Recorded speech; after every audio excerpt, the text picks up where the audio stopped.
그리고 그에 필요한 내부의 구조를 가지고 있어요. 그리고 세포 내부에 있는 소기관들의 위치도 그 필요성에 따라서 다 다르죠.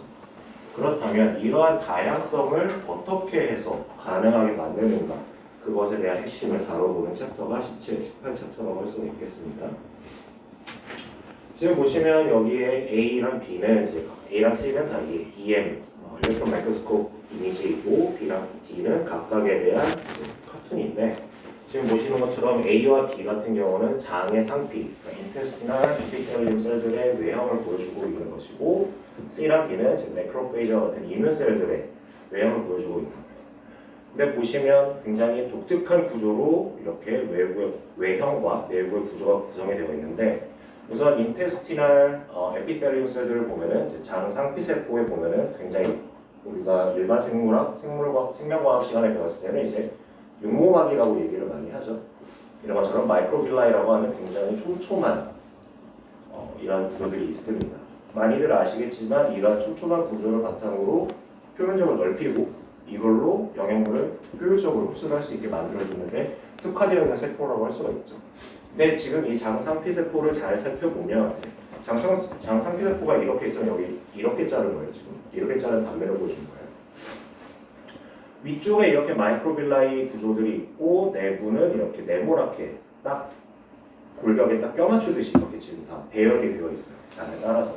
근데 그 윗부분, 마이크로빌라이가 있는 부분을 에이피컬 도메인이라 그러고, 여기 밑에 있는 이 핵을 포함한 대부분의 사이토플라즘을 보유하고 있는 위치를 바소메트롤 도메인이라고 해요. 혹은 이제 베이스먼트라고 얘기를 하죠. 에이피컬 도메인과 베이스먼트, 이 두 부분, 즉 외형이 다르죠. 이렇게 외형이 다르다라는 것을 표현을 할 때 이제 우리는 셀이 폴라리티, 극성을 가지고 있다고 얘기를 합니다. 일반적으로 극성이라고 하면 이제 가장 많이 생각하는 것이 이제 일렉트릭시티 아니면 뭐 전하의 차이, 한쪽은 포지티브, 한쪽은 네거티브. 이럴 때 우리가 극성이 있다라고 많이 표현을 하는데, 셀 바이올로지에서 셀 폴라리티가 있다라고 하는 거는 한 측면과 다른 측면이 상대적으로 다른 경우를 얘기를 하는 거예요. 지금 보시는 것처럼 이렇게 셀 폴라리티를 가지는데, 결국 이렇게 폴라리티를 가지는 것도 내부의 구조가 어떻게 구성이 되어 있느냐에 따라서 결정이 되는 거죠. 자, 두 번째 예로 이제 매크로페이지를 보면은, 매크로페이지는 외부에 있는 패소젠, 뭐 박테리아나 아니면은 독성을 가지고 있는 병원체를 잡아먹어야 되겠죠. 잡아먹어야 되는데, 잡아먹으려면은 이거를 인지를 해서 그쪽까지 다가가야 돼요. 다가가려면은 얘네들은 다른 특별한 운동성을 부여하는 기관이 없지만, 대신에 내부에 있는 세포 골격들을 이용을 해서 일종의 슈도풋이라고 할 수 있는, 지금 보면은 뭐 필로포디움이라고 쓰여 있는데, 리딩 엣지를 형성을 하고 필로포디움이라고 하는 이런 특정한 이런 외형을 형성을 하면서 이제 점차 기어가듯이 대상을 향해서 다가갑니다. 이렇게 해서 다가가는 이런 기능, 지금 보면은 이걸 다가가기 위해서 이쪽과 이쪽을 구성하고 있는, 쉽게 얘기해서 빨간색으로 표시가 된 영역이 그 정도가 다르죠. 이쪽은 훨씬 더 많고 이쪽은 적죠. 여기에 있는 빨간색으로 표시된 것이 이제 마이크로필라멘트인데, 이러한 매크로페이지는 마이크로필라멘트를 이용해서 지속적으로 합성을 하고 분해하는 과정을 통해서 이제 패토젠으로 다가가게 되는 운동성을 가지고 있죠. 이 또한 일종의 폴라리티라고 할 수가 있습니다. 따라서 이러한 모든 셀의 폴라리티와 그리고 외부의 운동성, 그리고 그 기능, 이런 것들은 결국 여기에 표시된 대로 사이토스켈레톤에 의해서 가능하게 됩니다.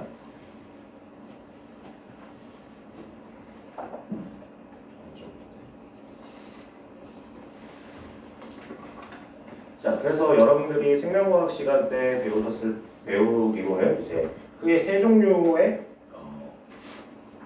세포 골격, 사이토스켈레톤이 있다라고 배우셨을 텐데, 지금 보시는 것처럼 액틴이라고 하는 단백질로 구성이 된 마이크로필라멘트, 그리고 알파 혹은 베타, 뭐가 여기 감마까지도 있어요. 근데 이제 튜블린으로 구성이 된 마이크로튜블, 그리고 이제 액틴과 또 다른 단백질들을 복합적으로 끼어들어가서 만들어지는 인터미디에이트 필라멘트, 이렇게 크게 세 가지 종류가 있습니다.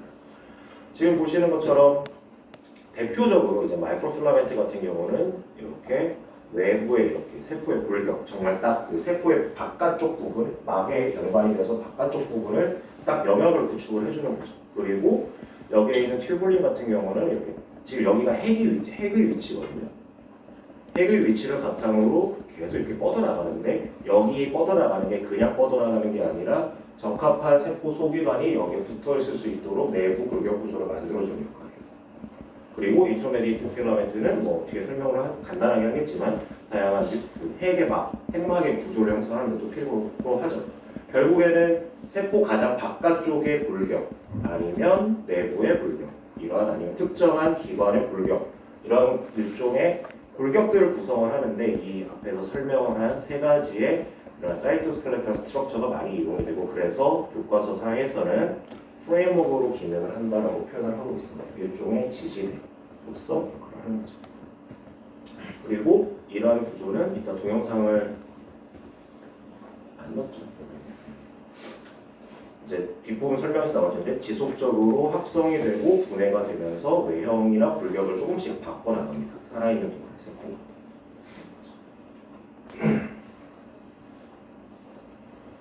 그래서 조금 더 그 세부적인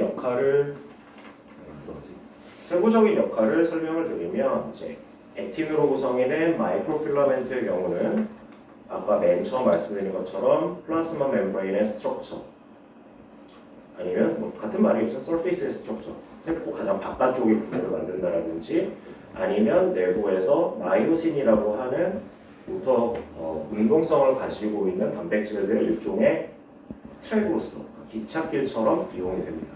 즉 마이오신이 액틴이 존재하는 그러한 길들을 따라서 운동성을 가지고 기능을 하는 거죠.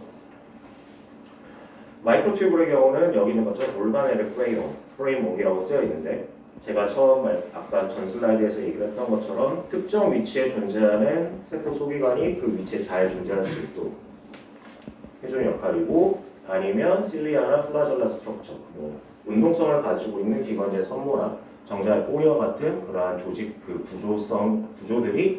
구조들의 일종의 그러한 지지대로서 기능을 하기도 하고 그리고 셀이 이제 디비전을 할 때 셀이 증식을 할 때 나눠질 때 그때 이제 마이토틱 스핀들이라고 해서 크로모솜이 이렇게 일렬로 배열되면 이걸 양쪽으로 당겨주는 크로모솜을 분리를 해주는 스핀들의 기능을 가지고 여기에 있는 마이오신과 액틴의 관계처럼 다이네인이나 카이네이신과 같은 그런 특정한 운동 단백질, 모터 프로테인들의 트랙으로서도 이용이 됩니다. 그리고 인터메디에이트 필라멘트의 경우는 교과서상의 설명을 그대로 따온 건데 이제 아까 맨 처음 전 슬라이드에서 얘기했던 것처럼 이제 핵막을 지지를 해주는 역할 그리고 뭐 손톱이나 피부 그리고 이제 머리카락 같은 그러한 조직들에 이렇게 막을 쌓아주는 일종의 그런 배리어로서 기능을 해주고 그리고 마지막으로 이 두 가지와는 구분되는 것이 얘네들을 이용을 하는 모터 프로테인은 교과서상에는 없다라고 얘기가 나옵니다. 그래서 다시 한번 말씀드리지만 오늘과 다음 주 그리고 진도 나가는 거에 봐서 그 다음 주까지는 주로 액틴과 마이크로필라멘트에 대해서 얘기할 거예요. 그래서 지금 이 챕터는 총 7개의 서브챕터로 구성이 되어 있는데 첫 번째로는 이제 마이크로필라멘트와 액틴에 의한 그런 구조, 간단한 그런 구조에 대해서 설명할 것이고 단량체와 복합체, 모노와 폴리머에 대한 얘기를 할 것이고 그리고 이 필라멘트가 어떻게 해서 합성이 되고 분해가 되는지에 대한 그 기작을 이 두 개 섹션에서 얘기를 하고 마지막으로 10-4에서는 이제 그런 액틴 마이크로필라멘트에 의해서 어떻게 세포의 골격이 구성이 되는지 정확하게 말하면 합성이 된 마이크로필라멘트가 어떻게 해서 분포를 하게 되는지 특정한 구조를 가질 수 있도록 그거에 대해서 설명을 할 거예요. 그리고 이제 뒷부분이 조금 복잡해집니다. 마이오신 나오면서 조금 복잡해지는데 오늘 여기까지 안 할 테니까 편하게 들으세요. 그리고 시간 관계상 봤을 때 여기까지 할 것으로 지금 생각을 하고는 있는데 왜냐면 이 부분이 많지가 않아서 시간이 안 되면 여기 3개만 하고 오늘 마무리를 하도록 할게요. 자, 그래서 첫 번째로 이제 액틴에 대한 굉장히 브로드한 얘기가 나오는데 지금 보면은 굉장히 다양한 형태의 세포들이 분포를 하는데 이 세포들의 그래서 특히 이제 액틴이 위치하는 곳을 지금 보여주고 있어요. 액틴에 의한 마이크로필라멘트가 위치하는 곳은 맨 처음 슬라이드에서 얘기를 했던 것처럼 마이크로빌라이에 위치를 하기도 하고 베이스먼트에 있는 셀 콜텍스 이렇게 둘러싸여서 외부와 이렇게 딱 경계를 만드는 지지대 역할을 해주기도 하죠. 그리고 여기 그냥 직관적으로 생각했을 때 여기 되게 그냥 쉽게 이렇게 떨어져 나갈 것 같이 생겼잖아요. 흐물흐물할 것 같잖아요. 그래서 이 위랑 이 밑부분을 잘 조여주면서 고정을 해줄 수 있는 이런 어디런트 벨트라고 하는 일종의 필라멘트로 이렇게 구성이 되어 있는 이런 특이한 조직도 있습니다. 이렇게 세 종류의 굉장히 다른 양상의 마이크로필라멘트가 인테스티널 에피텔리움, 장 상피세포에서 발견되죠. 그리고 아까 말씀드렸던 것처럼 이제 매크로페이지 같은 경우는 이제 이동을 하잖아요.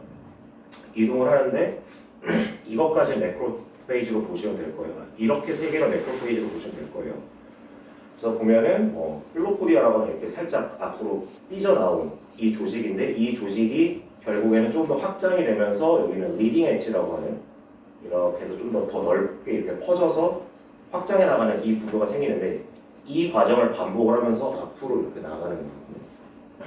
이렇게 나가는 건데 이렇게 나가는 구조에도 이렇게 마이크로필라멘트가 이용이 되고 마지막에 패소젠까지 다가갔을 때 그때는 감싸서 내 안으로 빨아들인 다음에 안에서 이제 소화를 시켜야 되겠죠. 패소젠을 제거를 해야 되는데 그때 나타나는 파고사이토시스 이건 오늘 다룰 거예요.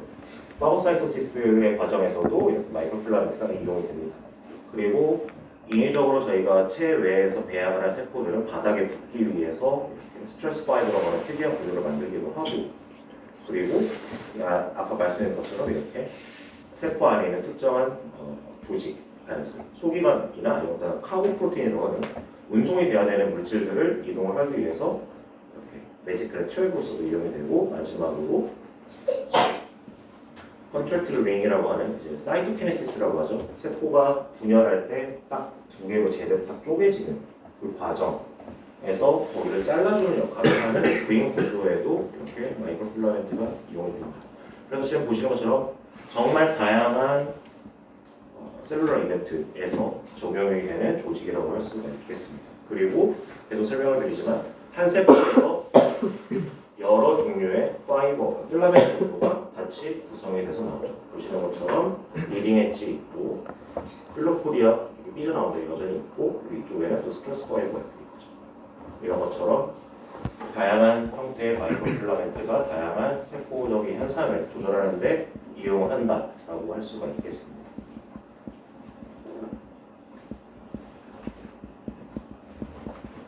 지금 왼쪽을 보시면 아까 보여드렸던 아메바죠. 아메바고 여기는 이제 사람이 있는데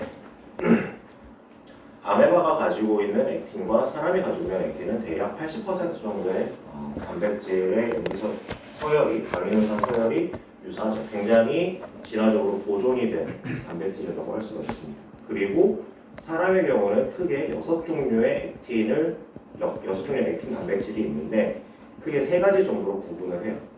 알파 액틴, 베타 액틴, 감마 액틴 이렇게 3개가 있는데 각각의 액틴이 만드는 필라멘트에 따라서 하는 역할이 조금씩 다릅니다.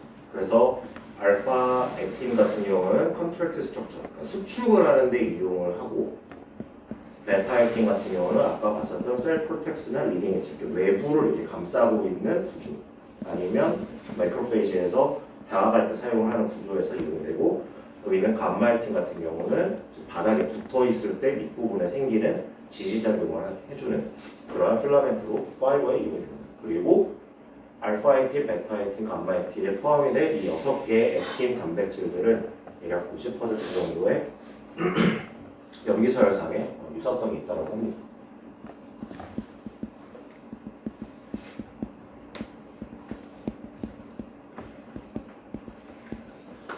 그래서 근데 아까 말씀드린 것처럼 액틴은 하나의 단백질이에요.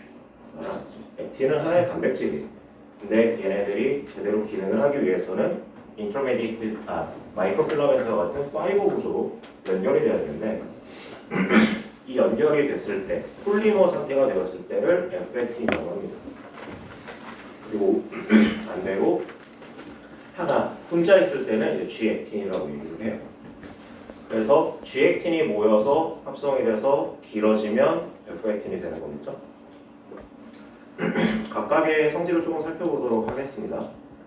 우선은 G액틴, 모노머 상태의 이제 액틴 단백질 자체는 크게 네 부분의 도메인으로 구성이 되어 있는데 도돌이 반대 방향이죠.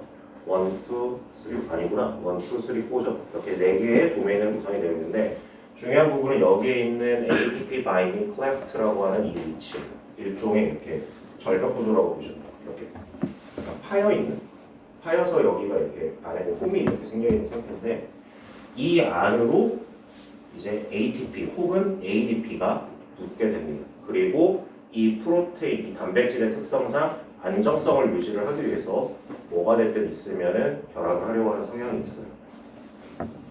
그리고 지금 여기에는 마그네슘이라고 나와 있는데 마그네슘 말고 뭐 포타슘도 가능하다고 합니다. 일종의 큐타이온들이 결합을 하게 되면은 이제 그때부터 G액틴이 F액틴으로 합성이 되기 위한 이제 폴리머라이제이션을 할 수 있는 상태가 돼요. 그리고 이렇게 준비가 된 ATP, 지금 ATP라고 이름이 정확하죠. ATP와 결합을 하고 이제 마그네슘을 가지고 있는 이 G액틴이 폴리머라이제이션이 되는데 지금 보시면 여러분들이 교과서에서 숫자를 세보시면 우선은 이게 약간 꽈배기처럼 이렇게 두 줄이 이렇게 꼬여 있는 상태예요. 꼬여 있는 상태인데 지금 여기 저 별표 표시된 데를 이렇게 쭉 따라가면 한 줄이 이렇게 한 바퀴를 감은 거죠. 근데 이거를 감는데 필요한 액틴의 개수는 14개예요. 그래서 한 바퀴 도는 그거를 반복을 하는데 14개의 액틴이 필요하고 반대쪽도 마찬가지겠죠. 그래서 이렇게 14개의 액틴, 14개로 구성이 된 한 줄의 액틴이 꼬여서 이렇게 필라멘트 한 단위를 만든다고 생각하셔야 돼요. 그리고 그 길이는 72나노미터라는 거. 그리고 여기 그 정보도 정보인데 지금 여기서 여러분들이 조금 더 중요하게 보셔야 될 부분은 그냥 연결된 게 아니라 이 필라멘트는 플러스 엔드와 마이너스 엔드라는 개념으로 그 위치를 정할 수가 있습니다. 뒷부분에서 자세하게 설명할게요.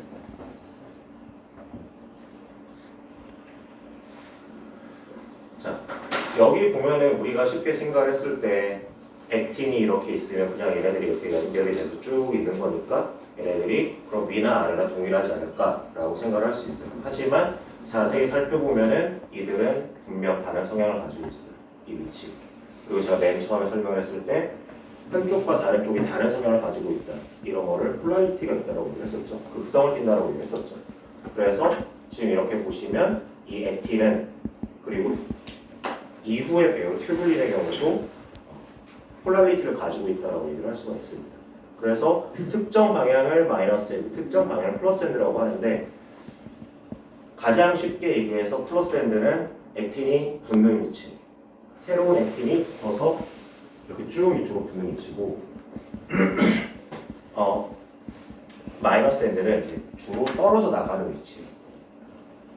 그래서 이렇게 있으면 우리가 생각할 수 있는 거는 액틴이 여기서 이렇게 연장됐을 거라고 생각할 수 있죠.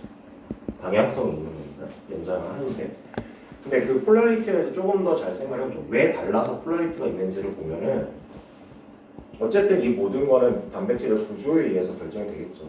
근데 지금 보면은 여기에 있는 이 꺾인 부분, 여기에 지금 클래프트를 표현을 한 건데 ATP가 들어가는 위치인 클래프트를 표현을 한 건데 플러스 엔드는 클래프트가 주변에 있는 액틴 그 모노머들한테 막혀 있어요.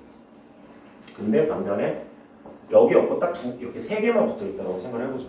그러면 얘는 바깥쪽에 클래프트가 노출되게 되겠죠. 이 차이 때문에 폴라리티가 생기는 겁니다. 그래서 이해를 돕기 위해서 클래프트가 바깥쪽으로 나와 있고 액틴 하나씩이 계속 떨어져 나가기가 용이한 위치가 마이너스 엔드. 그리고 클래프트가 막혀 있고 대신에 액틴이 하나씩 새로 붙기가 더 용이한 위치가 이제 플러스 엔드라고 생각하시면 돼요.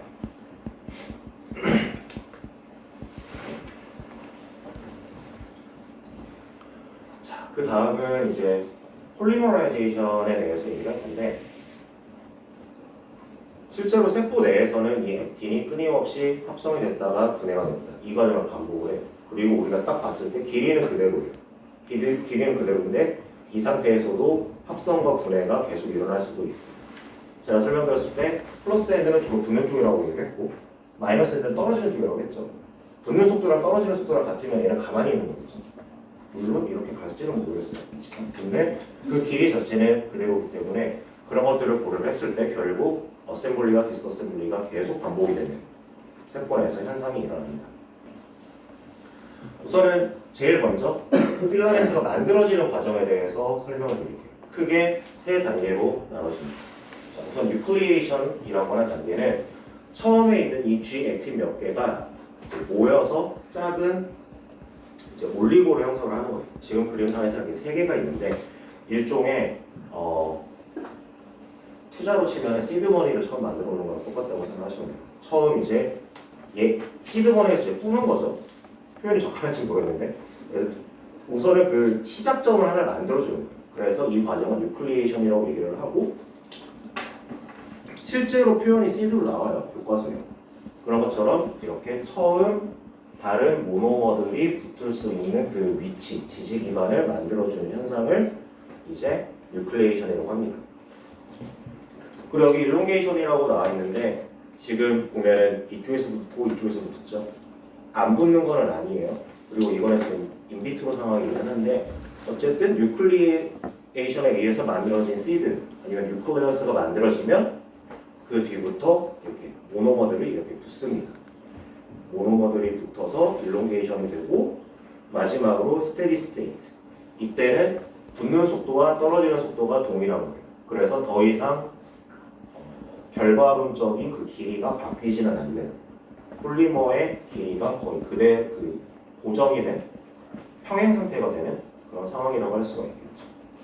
그래서 설명을 G-액틴, 모노머가 붙는 것과 F-액틴에서 떨어지는 게 평행 상태가 된 상황. 실제로는 봤을 때 더 늘어나지도 줄이지도 않는 상황. 이렇게 세 가지 단계로 구분해 볼 수가 있습니다. 이제 보면은 교과서에 이 차트가 나오는데 제가 봤을 때 이 Y축 정보가 좀 애매해요. 근데 어쨌든 필요한 정보만 딱 말씀을 드리면 꼭 이해를 하는데 도움을 주기 위해서 교과서를 쓴 사람은 그린 것 같은데 제가 볼 때 별로 도움 안 돼요. 여기 보면 CC가 있죠. 우선은 Critical Concentration이라는 개념이 뒷부분에 나오기 때문에 이렇게 CC라고 나오는데 이거를 알아두셔도 좋고 꼭 아실 필요는 없을 것 같아요. 그냥 굳이 추가적으로 개념을 더해서 정의를 더해서 알기보다는 직관적으로 생각을 하시는 게 더 빠르면 그렇게 하셔도 돼요. 자, 우선은 이 액틴이 앞에서 보셨을 때 이렇게 합성이 돼서 늘어나잖아요. 근데 이 현상이 일어나기 위해서는 특정한 농도 이상이 되어야 돼요. 특정 농도 이상의 모노머릭 액틴이 있어야 그때부터 필라멘트로 합성이 가능합니다. 그 단계를 여기라고 보시면 돼요. Critical Concentration. 그래서 제가 이렇게 써놨죠. Critical Concentration에서 말하는 거는 그 액틴 모노머의 양으로 생각하시면 되는데 모노머의 농도가 낮으면 필라멘트가 만들어지지 않고 합성이 안 되고 그것보다 많으면 필라멘트가 계속 만들어지는 거죠. 그리고 딱 이 포인트 만들어질랑 말랑 할 때 필라멘트가 이때는 모노머의 양이나 필라멘트 양이나 거의 평행 상태라고 할 수 있는 거예요. 그러니까 합성이 되거나 분해되는 현상 그거 총량을 따져봤을 때 평행이라고 해서 교과서에서는 이퀄리브레이션이라는 표현을 쓰는데 이 설명을 하기 위해서 이걸 갖다 든 것 같아요. 근데 제가 봤을 때는 저도 잘 이해는 안 되더라고요. 그래서 여러분들은 이렇게 일하시는 게 좀 더 편할 거예요. Critical Concentration 이상이 되면은 그 위치부터는 연장이 되고 그거 이하부터는 연장이 안 되고 이렇게 생각하시면 됩니다. 자, 뒤부터 계속 이제 숫자가 나오죠. 숫자가 나오는데 중요한 거는 숫자를 외우라고 저는 말씀을 안 드려요. 숫자를 외우는 게 아니라 그 의미를 이해를 하는데 그냥 써먹으세요. 그렇게만 하시면 됩니다.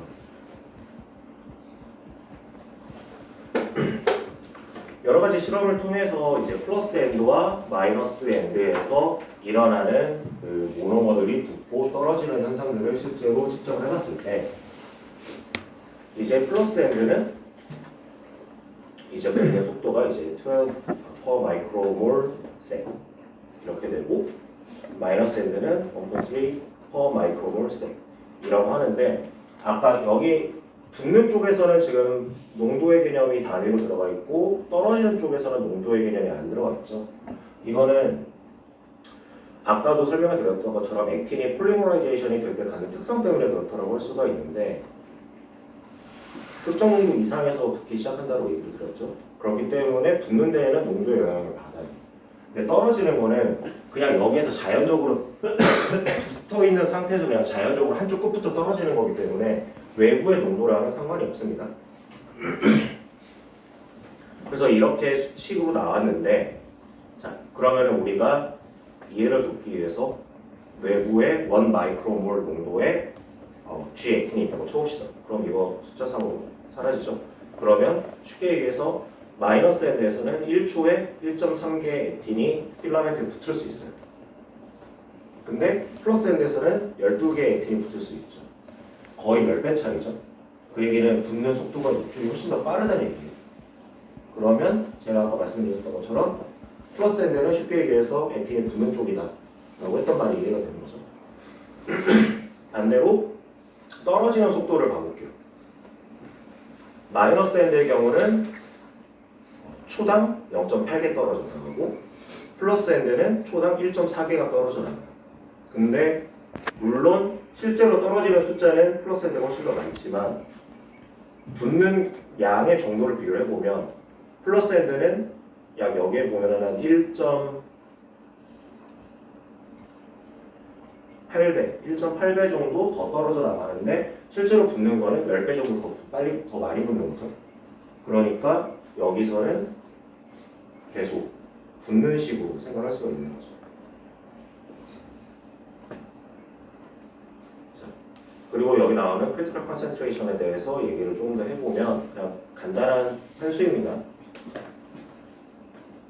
떨어지는 속도와 붙는 속도를 서로 비율을 따져서 봤을 때 얼마일 때 얘네 둘이 더 이상 떨어지지도 붙지도 않고 평형 상태를 유지를 하느냐를 지금 계산한 거예요.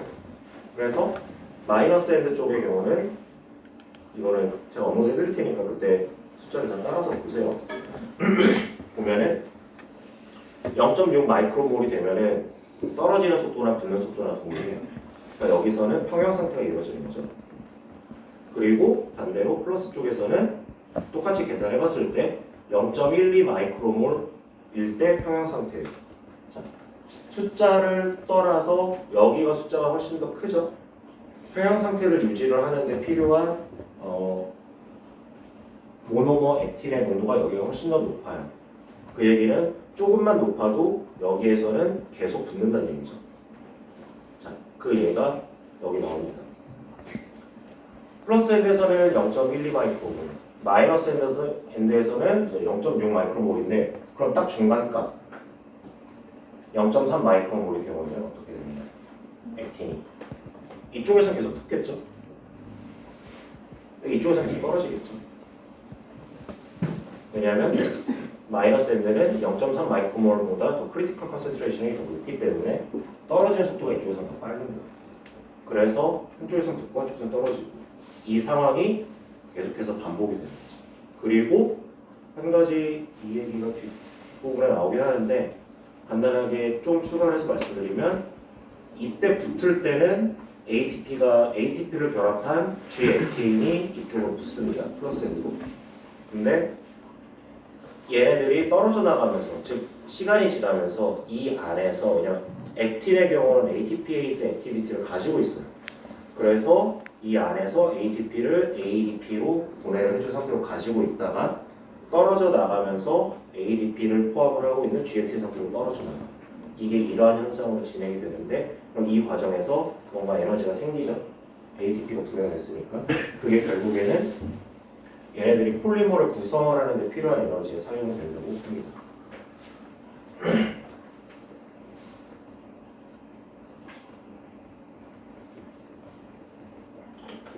뉴트럴 패스웨이 끝났다라고 했는데 뭔가 비슷해 보이는 게 또 나왔죠? 쉬워요. 네, 지난번보다는 쉬워요. 이렇게 그러면 이제 액틴 필라멘트가 계속해서 합성이 되고 분해가 되는 현상이 반복이 되는데 이거를 관여를 하는 단백질들이 분명히 있겠죠. 그거를 관여하는 단백질들에 대해서 오늘 설명을 드릴게요. 첫 번째로 프로필린이라고 하는 단백질입니다. 쉽게 얘기해서 연장되는 데 필요한 프로테인이라고 생각하시면 돼요. 그리고 두 번째는 코필린이라고 하는 프로테인인데 이거는 반대로 떨어져 나오는 데 필요한 단백질이라고 생각하면 됩니다. 우선은 이 프로필린이라고 하는 단백질은 이 단계에서부터 보시면 좋을 것 같아요. 프로필린이 여기 있어요. 이 반달 모양이 프로필린입니다. 얘가 떨어져 나온 ADP를 포함을 하고 있는 상태에 액틴을 결합을 해요. 결합을 하고 그 다음에 이렇게 결합을 하면서 안에 있는 ADP를 바깥으로 빼내줘요. 그 액틴 프로테인 안에 있는 결합하면서 구조가 바뀌면서 ADP가 빠지게 되는 거죠. 근데 주변에 있는 ATP의 양들이 계속 있기 때문에 그러면 ATP가 자동으로 들어가요. 즉 얘가 ATP를 직접 넣어주는 애는 아니에요. 대신에 ADP를 빼주고 그러면은 단백질이 가지고 있는 액틴이 가지고 있는 특성 때문에 ATP가 다시 차들어가는 거죠. 그러면은 다시 얘는 ATP를 포함하고 있는 모노머 액틴이 될 겁니다. 결합된 상태죠. 그럼 얘가 이제 다른 실제로 액틴을 계속 붙여주는데 직접적인 관여를 해주는 단백질들 근처로 가져다 주는 역할이에요. 그래서 모노머를 받아서 ADP를 ATP로 바꿔주고 이렇게 한 다음에 가까이까지 합성 장소까지 가져다 주는 단백질이라고 생각하시면 됩니다. 그리고 여기 설명을 써놨는데 이 단백질은 프롤린이 되게 마른 도메인에 결합을 하는 성향이 있어요. 특정 단백질 2개 써놨는데 뒷부분에 나오기 때문에 써놓은 거니까 지금은 우선은 머릿속에 넣어두시고 생각해두시고 자, 그 다음 코필린의 경우는 말씀드린 것처럼 이제 디소시에이션에 관련된 단백질이에요. 근데 프로필린처럼 직접 붙여주는 애가 아니듯이 얘가 이제 직접 떼주는 애도 아니기는 해요. 근데 떼주는 애가 떼주는 애가 맞죠? 자, 아까 말씀드릴 때 일롱게이션이 되는 위치는 ATP를 가지고 있는데 얘가 지나가면서 하이드롤라이시스를 겪고 그래서 ADP를 가지고 있는 형태의 모노머로 구성이 된다고 했는데 마이너스 N은 주로 이제 ADP를 가지고 있는 단백질들이 많은데 그러면은 ADP를 포함을 하고 있는 그 단백질 ADP를 포함하고 있는 액틴에 가서 결합을 해요. 근데 얘네들이 결합을 하는 위치가 모노머 두 개의 G액틴 사이로 이렇게 들어가거든요. 결합을 해서 얘네들을 약간 꼬아줍니다. 여기 트위스트라고 표현을 했죠. 결합을 하면서 이 두 개의 모노머를 약간 꼬아줘요. 그러면서 얘네들이 더 쉽게 떨어져 나올 수 있는 환경을 만들어주는 거죠. 그렇게 되고 나면 얘는 이제 모노머의 ADP를 가지고 있는 액틴으로 이쪽 마이너스 N에서 떨어져 나오게 됩니다. 그럼 다시 이렇게 나온 애는 나중에 프로필린이 결합을 해서 앞쪽으로 또 갖다 주겠죠. 계속 사이클 합니다. 이렇게. 자, 그 다음. 근데 생각을 해보면 그러니까 세포내 액틴은 굉장히 많아요. 그래서 대표적으로 이제 에리스로사이트, 적혈 같은 경우는 교과서상에 보면은 100에서 400 마이크로몰 정도의 액틴 단백질이 있다고 하는데 엄청나게 많은 양인데 그리고 그 중에서 절반은 모노머 상태로 또 있어요. 그러면은 얘네들은 어떻게 해서 계속 합성이 되고 되는데 막 계속 이용이 되지 않는가 이런 생각을 해볼 수가 있는데 아니면 계속 이 사이클을 돌을 수도 있겠죠. 계속 붙고 계속 떨어지고 이거 반복을 할 수도 있는데 이러기에는 에너지 소모가 너무 많을 거예요. 그래서 일종의 그 영어 설명으로 sequestring이라고 나와 있는데 안을 중간에 잡아서 그냥 계속 여기 안 붙게 여기에 관여 안 하게 역할을 해주는 단백질이 있습니다. 여기 나오는 타이모신 베라4라고 하는 단백질인데 그림을 보면은 시퀘스터라고 써요. 시퀘스터라고 여기 설명을 해놨죠. 원래대로라고 하면은 프로필린이 ADP가 붙은 액틴이랑 결합을 해서 이걸 ATP가 가진 폼으로 바꿔줘서 얘네들을 플러스 엔드 쪽으로 가까이 가져가서 일롱게이션을 계속 할 수 있게 해주는데 이 프로테인이 중간에 일종의 이 액틴 단백질을 납치를 해갑니다. 사이즈를 이렇게 해서 계속 이 안에서 결합을 하고 풀고 결합을 하고 풀고 일반적으로 계속 반복을 해서 프로필린이 기능하는 것을 잠깐 중간에 멈춰주게 하는 역할을 하는 거예요. 그러면 얘는 여기에 붙지도 않고 그냥 ATP를 가진 상태로 계속 여기서 좀 자동차처럼 공연을 하고 있는 거겠죠. 그렇게 하다가 만약에 액틴이 결합을 해서 폴리머가 되어야 되는 상황이 온다. 그러면 이때 자기가 결합을 풀고 이용을 할 수 있게 바로 즉각 반응할 수 있게 이용을 해주는 그런 단백질입니다. 그리고 1대1로 결합을 하는 것처럼 여기에 아까 말씀드릴 때 액틴의 양이 되게 많다고 말씀드렸죠. 그에 상응하는 수준으로 이 사이모신이라고 하는 단백질도 굉장히 많이 있습니다. 그래서 일종의 모노머 상태의 액틴의 버퍼로서 기능을 하는 단백질이라고 할 수가 있습니다.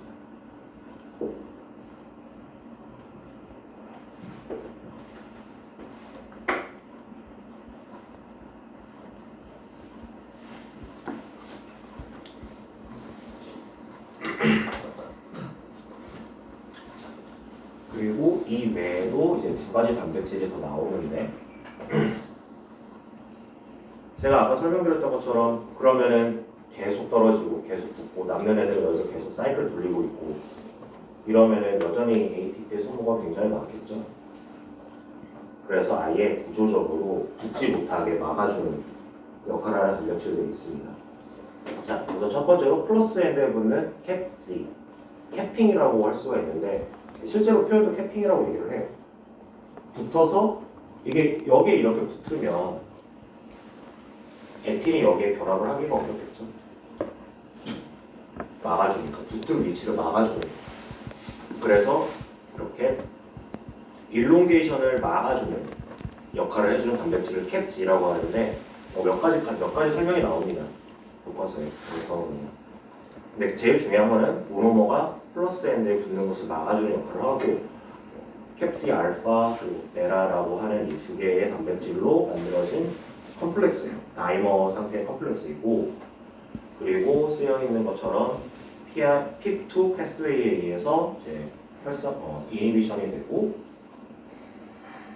그리고 이제 이게 붙어 있는 상황이 있어도 이제 이 프로테인의 기능은 또 다른 단백질들에 의해서 이제 블락이 되고 필요에 의하면 이제 캡지가 다른 프로테인에 의해서 역할을 할 수가 없는 상황이 됐을 때 그러면 다시 이쪽에서는 일롱게이션이 시작을 할 수가 있는 거죠. 그래서 캡지를 조절을 함으로써 일롱게이션 자체를 플러스 엔드에서 활성화시켰다가 꺼지겠다가 이게 가능하다고 합니다. 다행히 자세한 패스웨이는 안 나와요. 걱정하지 마시고. 그리고 플러스 엔드에서 이렇게 붙이는 걸 막아주는 애가 있다면 마이너스 엔드에서처럼 떨어지는 거를 막아주는 단백질도 있습니다. 그게 이제 프로포모듈린이라고 하는 단백질이 있습니다. 그래서 이 두 개를 이용을 해서 일정 길이의 필라멘트 형태를 유지할 수 있도록 해주는 거죠.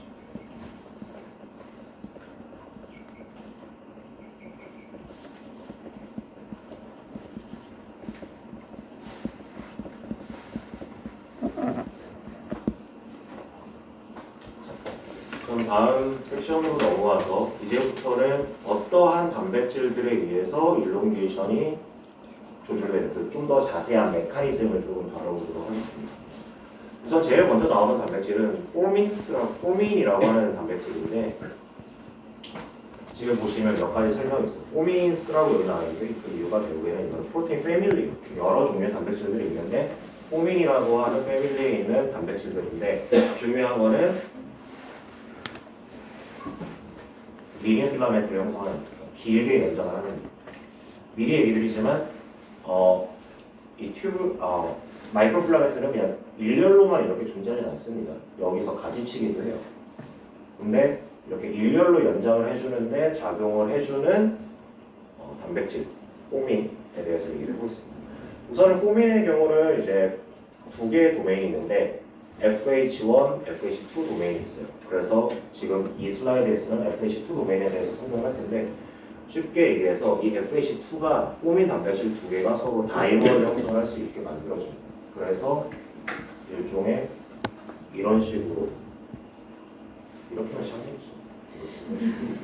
만들어주는 역할을 하는데 이렇게 만들어주면 이제 여기에 보시는 것처럼 액틴 두 개가 결합을 하게 돼요. 이에 안착을 할 수가 있어요. 안착을 하고 하나의 액틴이 들어오면서 얘네들이 계속 이렇게 왔다 갔다 하면서 하나씩 안에 끼워 넣어주는 거예요. 붙은 상태로. 그래서 이게 반복이 되면 이렇게 처음 우리가 봤었던 필라멘트처럼 꼬인 상태로 있는 그런 액틴의 폴리머가 만들어지게 되는 거죠. 자세한 기작은 모르셔도 됩니다. 안 나와요. 보세요. 여기 이런 식의 개념적인 측면만 우선 이해를 하고 계시면 되고, 그러면 포민이 어떻게 해서 기작을 하는지에 대해서 조금 더 자세히 알아보죠. 아까 말씀드릴 때 FH2랑 1 도메인이 있다고 얘기를 했는데 2 도메인은 다이머를 형성하는 데 중요하다고 말씀을 드렸습니다.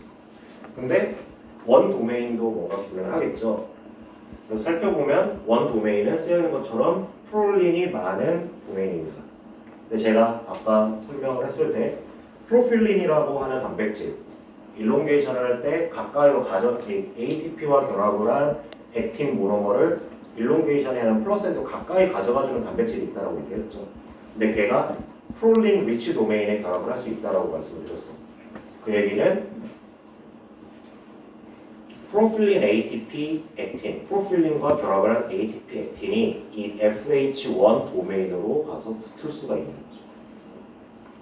그리고 이 붙어 있는 애들은 옆에 있는 FH2 도메인 격자로 있는 그 위치에 이거를 전달을 해주고 그렇게 되면서 일롱게이션이 일어납니다.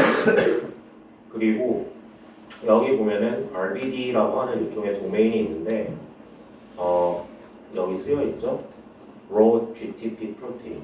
저희가 챕터 15에서 오지게 공부했었던 G 프로테인 중에 하나예요.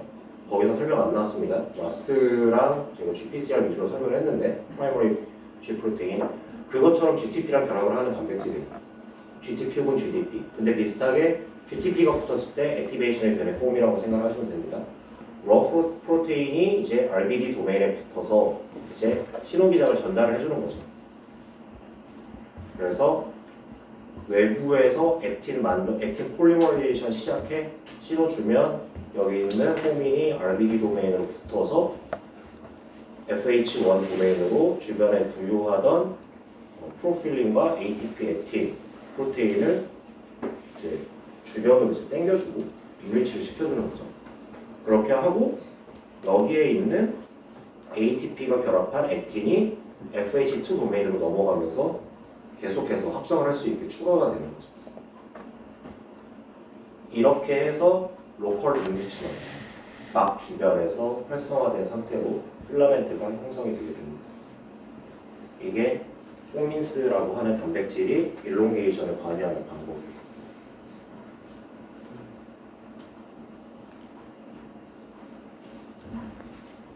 그리고 제가 설명을 했을 때 일롱게이션 말고 브랜칭 하는 경우도 있다고 했죠. 쭉 이렇게 가는 거 말고 쭉 가는데 옆에다가 가지치 하려는데 이 기작은 다른 단백질을 이용해서 합니다.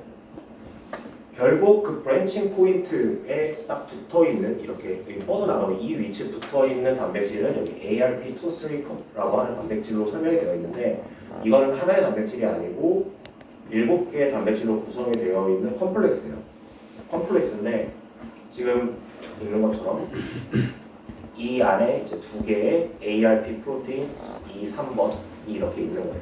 액틴 릴레이티드 프로테인이라서 ARP라고 명명을 한 거고 이 두 단백질을 포함해서 총 7개의 단백질들로 컴플렉스가 구성이 되고 얘네들이 여기에 있는 가지 부분에 존재하게 됩니다. 가지에서 새로 연장을 할 수 있는 지지대로서 기능을 하는 거죠. 근데 이 단백질 자체로는 이 컴플렉스 자체로는 이렇게 브랜칭해서 액틴을 계속 연장시켜 줄 수 있는 능력은 굉장히 떨어져요. 그래서 이 컴플렉스는 자기 혼자 말고 다른 팩터를 이용하게 됩니다. 대표적으로 그런 팩터들을 우리는 뉴클리에이션 프로모팅 팩터라고 얘기를 해요. 아까 뉴클리에이션이라고 하는 거는 시드를 만들어주는 과정이라고 얘기를 했죠. 일롱게이션을 할 때 시드가 만들어지는 과정인데, 그런 것처럼 여기에서 일롱게이션을 할 수 있는 그 시작점을 만들어주는 거를 도와주는 단백질이기 때문에 쉽게 얘기해서 NPF, Nucleation Promoting Factor라고 이제 이름을 줬습니다. 그래서 보면은 이 NPF는 이제 여러 종류의 단백질들이 있는데, 그 중에 이제 교과서에는 WASP라고 하는 단백질의 예가 뒷부분에 나올 거예요. 기작은 보면은 간단합니다. NPF라고 하는 이 팩터의 일부분이에요. 여기 말고 뒤에 더 있어요. 뒤에 더 있는데, 여기에 보면은 이 NPF에 W라고 되어 있는 WH2 도메인에 액틴이 결합을 합니다. 지금 좀 작기는 한데 여기 보라색 부분 위로 액틴이 이렇게 붙었죠. 그러면 이 NPF 프로테인이랑 액틴이 결합된 애들이 이제 ARP23랑 또 연결이 되고, 그럼 이렇게 된 컴플렉스가 이쪽 브랜칭 포인트로 이동을 하게 되는데, 이때 이동을 할 때 지금까지는 액틴이 여기에 연결을 해주고 있는 이 NPF에 붙어있는 상황이죠. NPF가 여기에 APR23 이 컴플렉스에 액틴을 전달을 해주고 자기는 빠지고, 그럼 그때부터 브랜칭 포인트 생겼고 액틴 하나 붙었으니까 이제 이때부터는 다시 일롱게이션 할 수 있게 되는 거죠. 그리고 좀 흥미로운 부분은 이 각도가 70도 정도로 유지가 된다.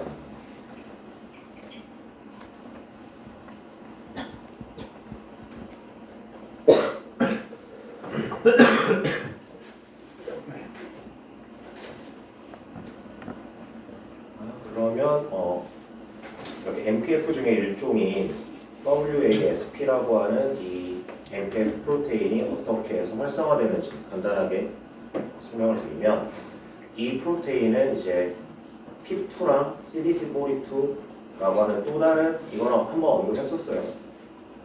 이스트 시그널링 할 때. 근데 CDC42라는 이제 G 프로테인의 일종, 모노머릭 G 프로테인의 시그널링에 의해서 활성화되는데, 이것도 어떻게 보면은 앞 슬라이드에서 보셨던 것처럼 로컬 인리치먼트를 유발을 하는 경우라고 할 수가 있어요. 왜냐하면 플라즈마 멤브레인이죠. P2 플라즈마 멤브레인 이 부분에 있는 포스파티드 이노시톤 쪽이죠. P2에 여기 B라고 되어 있는 도메인이 이 부분이 이제 P2 부분에 포스페이티드에 결합을 하고, 그리고 여기는 마찬가지로 RBD 도메인이 활성화된 CDC42에 붙게 돼요. 그러면 여기에 이제 실제로 그 기능을 해주는, 아까 봤었던 WCA라고 했었던 그 도메인들이 여기에 엄밀히 말하면 고정이 되어 있는 상태죠. 앞 슬라이드에서는 얘가 그냥 따로 있다가 액틴 찾아서 붙고 지가 알아서 움직였다라고 생각을 할 텐데, 이 환경에서는 여기에 이미 이렇게 멤브레인에 가까이 일종의 고정에 가까운 상태로 있다가 여기에서 액틴이랑 결합을 하고, 그리고 그 위에 ARP23 컴플렉스 붙이고, 그 다음에 그 뒤부터 이제 필라멘트 부분을 이쪽까지 당겨서 여기서부터 브랜치 포인트를 만들어 나가는 형태라고 할 수 있죠. 하지만 어쨌든 결합을 하는 순서는 앞에서 설명드린 걸로 이해를 하시는 게 좀 더 쉬울 거예요. 여기서는 중요한 거는 결국 멤브레인 프로테인에 의한 멤브레인 쪽에서의 그런 시그널 패스웨이에 의해서 이쪽에서 브랜칭되는 필라멘트를 만들어내는데 활성화되는 기작이 있다라는 것을 알아두시면 좋을 것 같습니다.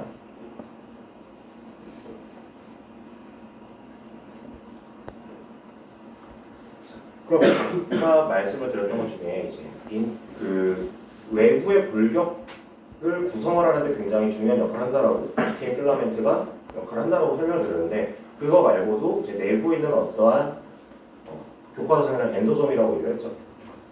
엔도솜들이 이동을 하는데, 인터셀러 베시클들이 이동을 하는데 기여를 한다. 몰레큘들이 이동을 하는데 관여한다라고 얘기를 했는데, 실제로 그 메커니즘이 조금 더 연구가 먼저 된 거, 발견된 경우는 리스테리아라고 하는 일종의 박테리아죠. 감염성 박테리아가 세포 내로 들어왔을 경우에 어떻게 해서 얘네들이 세포 내부에서 이동을 하는지를 살펴본 연구에서 더 많이 시작이 됐다고 얘기를 해요. 그래서 그 경우로 우선 간략하게 보시면 세포 내부로 지금 들어온 상황입니다. 리스테리아가. 여기 보면은 여기 빨간색 점으로 이렇게 보이는 동그란 거 박테리움이라고 하죠. 리스테리아예요. 그리고 여기에 녹색 줄로 되는 거 액틴 테일이라고 되어 있는데 이게 박테리아에서 나온 액틴 테일이 아니고 세포 내부에서 만들어진 액틴 테일입니다. 박테리아 자체는 여기서 동그란 거예요. 이게 어떻게 해서 이동을 하는지를 살펴봤는데 리스테리아의 표면에 보면은 액트 A라고 하는 일종의 막 단백질들이 존재를 합니다.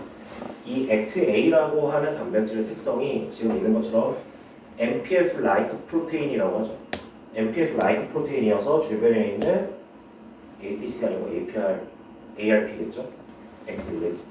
ARP23를 주변으로 당길 수가 있는 거예요. 그러면 자기 몸 주변에서 브랜칭할 수 있는 포인트들을 만들어낼 수 있는 능력이 생긴 거겠죠. 내부에 있는 그러한 단백질들과 액틴을 이용을 해서. 그리고 또 다른 특징 하나는 이제 이 ACT-A라고 하는 단백질은 VASP라고 하는 단백질을 자기 쪽으로 결합을 할 수 있게 당겨줄 수 있는 그런 즉 결합을 할 수 있는 거죠. 자, VASP라는 단백질이 가지고 있는 특징은 쉽게 얘기를 하면 아까 저희가 봤었던 포민이라고 하는 단백질이랑 조금 비슷하다라고 보시면 돼요. 자, 얘네들은 FH1 도메인과 같이 프롤린 리치한 도메인을 가지고 있어요. 그 얘기는 계속 나오지만 프로필린 ATP-G 액틴을 주변으로 가져올 수 있다는 거죠. 즉, 자 보면은 여기에는 VASP가 안 나오는데 ACT-A가 있어요. 이 주변에 VASP를 가지고 옵니다. 그러면 이 VASP가 FH1과 같이 프롤린이 굉장히 많은 도메인을 가지고 있기 때문에 얘네들이 주변에 있는 모노머릭 ATP를 이쪽까지 가까이 가지고 올 수 있게 되는 거죠. 즉 여기서 브랜칭과 일롱게이션 이벤트가 동시에 일어날 수 있다는 거예요. 그렇게 일어나고 또 한 가지 특징은 여기 있는 것처럼 캡지가 이제 일롱게이션을 막아주는 역할을 한다고 했었죠. 플러스엔드에서. 근데 캡지가 또 플러스엔드에 붙는 거를 또 막아줘요. 그러니까 계속 자기 중심으로 필라멘트를 계속 연장을 시킬 수가 있는 거죠. 근데 그렇게 연장이 되면 여기서 이렇게 길어지겠죠? 그러면 이렇게 있는데 계속 길어지겠죠? 액틴이. 그리고 이쪽에서 계속 디소시에이션 되고 쭉 이렇게 밀려나가는. 그렇게 해서 세포 내에서 운동성을 가지게 되는 건데 근데 이제 그 조절이 얘네들이 왜 그런지는 모르겠는데 이제 자기 본인이 원하는 쪽으로 이동을 하게 되는 거죠. 그래서 그거를 간단하게 여기서 바꿔봅시다.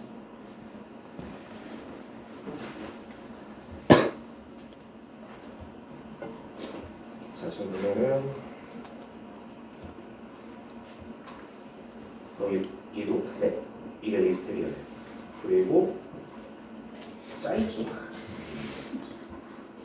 자, 뻗어나가죠. 주변에 액틴으로 계속 밀고 나가면서 이동을 하는 겁니다. 한번 더 볼까요? 짧으니까.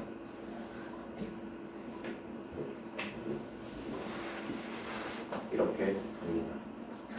이런 식으로 세포 내에서 이동을 할 수 있는데 이런 식으로 이제 셀 내에서 올가넬들의 운동성을 조절한다라고 올가넬들의 운동성을 부여하는데 이동을 하는데 액틴이 이용이 된다는 것을 알 수가 있었던 거죠.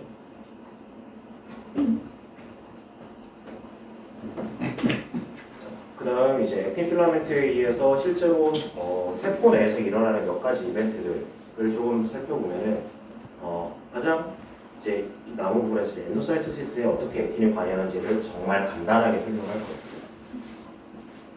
우선 엔도사이토시스 이제 두 가지로 크게 교과서에서는 나누는데 생명과학에서도 그렇게 나눴고 이제 작은 몰레큘이나 리퀴드를 이제 주변의 리퀴드를 이렇게 빨아당겨서 내 안으로 세포 내부로 올 수 있게 해준 엔도사이토시스는 뭐 리셉터 메디에이티드 하죠. 플루이드 페이즈 엔도사이토시스라고 하죠. 그리고 그거 말고 이제 그 패소젠과 같은 굉장히 큰 물질을 내부로 들여오는 과정을 대표적으로 파고사이토시스라고 얘기를 할 수 있는데, 지금 보면은 굉장히 간단하게 쓰여 있는데 정말 교과서에 이만큼만 쓰여 있어요. 그러니까 그냥 편하게 보셔도 돼요. 그래서 보면은 우선은 엔도사이토시스 팩터들이 멤브레인 쪽으로 이제 위치를 하고 있고, 그 다음에 이제 뉴클리에이션 프로모팅 팩터 (NPF가) 이제 주변에 엔도사이토시스 어셈블리 몰레큘에 결합을 하고, 그때 이때 받아들일 몰레큘이 이렇게 있는 거죠. 이렇게 결합을 하면은 중요한 거는 여기 위치에서 오는 게 NPF니까 여기에서 브랜칭된 형태의 필라멘트들이 형성이 될 거예요. 그렇게 해서 이 포켓 주변으로 필라멘트들이 막 형성이 되고, 그 다음에 이 필라멘트로 교과서에는 설명이 나오는데, 필라멘트랑 이제 그거에 결합을 하는 운동 단백질인 마이오신 같은 것들이 이제 이 쌓여진 포켓을 내부로 움직일 수 있는 힘을 부여를 해서 최종적으로는 이제 이 엔도사이토시스가 된 물질이 내부로 이렇게 이동을 하게 되는 거죠. 결국 핵심은 이 과정에서 일롱게이션된 필라멘트, 마이크로 필라멘트가 이용이 된다라는 거라고 할 수가 있겠죠. 맨 처음에 보여드렸던 여러 종류의 셀룰러 이벤트에서 나오는 그림과도 상응하는 내용이라고 할 수가 있겠습니다. 일어나는 현상에서 되게 많은 마이크로필라멘트들이 있죠. 자, 다음 파고사이토시스인데, 이거는 여기 나오는 거는 조금 알아두시면 좋을 것 같아요. 실험을 나중에 하실 분들도 있고 아니신 분들도 있겠지만 이뮤놀로지 공부를 하실 때 기본적인 개념이 될 거기 때문에. 근데 여기서는 당연히 그 현상에 대해서 이제 일종의 엔도사이토시스에 관련된 그쪽 측면으로 설명을 위주로 하는데, 우선은 안티바디가 있겠죠. 안티바디가 있어서 패소젠에 붙습니다. 근데 여기에 나오는 대표적인 이제 IgG, 이뮤노글로불린 타입 G의 안티바디가 붙어주고 있는데, 크게 이렇게 세 가지 형태로, 세 가지 뭐라고요? 그냥 두 가지 체인이고, 이제 크게 부분을 두 가지로 나눌 수가 있죠. FAB이라고 하는 부분이랑 FC 도메인이라고 하는 부분, FAB 도메인 아니면 FC 도메인이라고 할 수 있습니다. 이렇게 두 가지가 있는데, 이 FAB 도메인 부분은 박테리아에 있는 서피스 프로테인, 그러니까 패소젠들을 인지를 할 수 있게 안티바디로서 결합을 해줄 수 있는 그 위치에 포켓처럼 생겼죠. 그래서 다 이렇게 표현을 하죠. 이게 붙게 되면은 FC 체인이 바깥을 향하고 팩 체인은 안쪽 박테리아를 향해서 이렇게 있는 거겠죠. 그래서 이렇게 만들어진 형태를 뭐 옵소나이즈 박테리아, 옵소나이제이션이라고 얘기를 하는데, 즉 박테리아가 안티바디에 둘러싸여 있는 상황이에요. 근데 이때 형태를 보면은 말씀드린 것처럼 팩 도메인은 박테리아 쪽으로 향하고 FC 체인만 바깥쪽으로 나와 있죠. 그러면 이 류코사이트에 이렇게 FC 체인을 인지를 할 수 있는 리셉터가 있어서 여기에 결합을 하게 됩니다. 결합을 하게 되고, 그렇게 되면 또 시그널 패스웨이가 나오죠. 시그널 패스웨이에 의해서 셀 내로 어떤 시그널을 줄 거예요. 그렇게 되면 리셉터들이 FC 체인을 인지를 해서, 그러면 이제 이 셀은 여기에 있는 뭔가를 파고사이토시스를 해야 되겠구나라고 인지를 하고, 이 주변 환경을 그렇게 만들어주기 시작합니다. 그 주변 환경을 만드는 게 아까 봤었던 엔도사이토시스의 경우처럼 몰레큘이나 워터 같은 리퀴드의 스몰 사이즈의 엔도사이토시스의 경우처럼 주변에 FAT를 굉장히 많이 만들어요. 그리고 결국 막을 이렇게 감싸게 되고, 그럼 여기 안에 이너 베시클 안에 이렇게 쌓이게 되겠죠. 쌓인 패소젠을 결국 이렇게 어셈블된 액틴을 이용을 해서 일종의 트랙처럼 마찬가지로 이동을 해줘서 최종적으로는 여기는 라이소솜의 엔자임으로 이거를 다이제션 시켜주는 게 굉장히 간략하게 설명을 한 파고사이토시스의 과정이라고 얘기할 수 있습니다. 중요한 거는 결국 여기서도, 그리고 앞에서 본 슬라이드에서도 결국 마이크로필라멘트가 이러한 엔도사이토시스 이벤트 전반에 걸쳐서 중요한 역할을 한다라는 것을 생각을 하시면 되겠습니다. 그리고 뭐 이거는 제가 쓰기는 썼는데 교과서에 좀 길게 나오거든요. 근데 실험적으로 좀 관심 있으신 분들은 좀 봐보시면 좋을 것 같아요. 그러니까 자연계에 존재를 하는 굉장히 다양한 톡식한 뭐 독성을 가지고 있는 뭐 병원체나 뭐 이런 경우에 그들이 가지고 있고 그들이 이제 감염을 시켜서 생존을 하기 위해서 의도적으로 이제 마이크로필라멘트를 분해를 하거나 아니면 합성을 하거나 이런 데 관여하는 그 일종의 케미컬 화합물들을 분비를 하거나 가지고 있기도 해요. 그래서 그런 것들을 살펴보다 보니 이제 뭐 몇 가지 물질들이 나오는데 뭐 필라멘트 디폴리머라이제이션, 필라멘트를 끊어주는 기능을 하는 케미컬들, 사이토클라세인 B도 있는데 사이토클라세인 종류나 아니면 이런 몰레큘도 있고 대표적으로 얘는 이제 F-액틴에 붙어서 직접 떨어뜨려주는 애, 그리고 밑에 있는 경우는 이제 G-액틴에 붙어서 일롱베이션이 더 이상 안 되게 막아주는 이런 역할을 하는 것도 있고 뭐 모노머 폴리머 이퀄리브레이션이라고 써놨는데 딱 대표적으로 이제 팔로이딘과 같은 경우는 F-액틴의 중간으로 들어가서 그 형태를 그대로 유지를 할 수 있게 디폴리머라이즈를 막아주는 역할인데 이것 때문에 이 슬라이드를 넣은 거예요. 왜냐하면 팔로이딘 같은 경우는 이제 셀바이올로지 실험을 하시는 분들이 내부의 액틴 필라멘트를 볼 때 F-액틴을 측정을 할 때 여기에 효과물질을 다루면 얘네들은 필라멘트 안으로 들어가니까 그 트렌을 볼 수 있겠죠. 그런 것 때문에 지금 이게 다 팔로이딘 회사만 다릅니다. 회사만 다른데 다 이렇게 팔로이딘으로 염색이 된 빨간색이나 파란색 염색이 된 그러한 필라멘트라고 할 수가 있겠죠. 그래서 재미삼아서 읽어보시면 좋을 것 같아요. 오늘. 자, 지금 여기까지 하는 게 중간에 이 섹션이 안 끝나겠죠. 슬라이드가 3장이긴 한데 네, 그러면 오늘은 여기까지 하고 다음 시간부터 17-4부터 이어서 하고 있을게요. 질문 있으신 분?